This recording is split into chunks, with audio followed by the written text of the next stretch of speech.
పక్క ఆ పక్క స్వీళ్ళు పక్క పోలేరు కాబట్టి ఆ పక్క అటు పోలేరు కాబట్టి సార్ ఇచ్చేసేసి సార్ 5 సార్ ఆ నీళ్ళు తీసుకుపోయినప్పుడు మొత్తం సీల్ చేసి పడేశారు. బిల్డింగ్ పెట్టి సీల్ చేసి తీసుకుపోయారు. మళ్ళీ వాటిని రీఓపెనింగ్ చేయకుండా నీళ్లు వదిలేశారు. పూర్తి స్థాయిలో నీళ్లు ఒకేసారి 1,60,000 రూపాయలు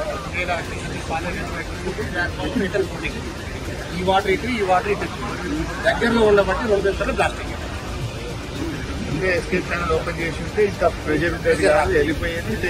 ఆదివారం సార్ ఆ రోజు పూర్తి స్థాయిలో నిర్లక్ష్యం చేసి అధికారుల నిర్లక్ష్యం చేస్తే ఇంకా ప్లాస్టిక్ ఎక్కువ సార్. ఇప్పుడు ఇక్కడ ఉన్నది కూడా ఎన్ఎస్పీ కెనాల్ కింద ఉన్న రైతులు వాటి పట్టాలు లేవు.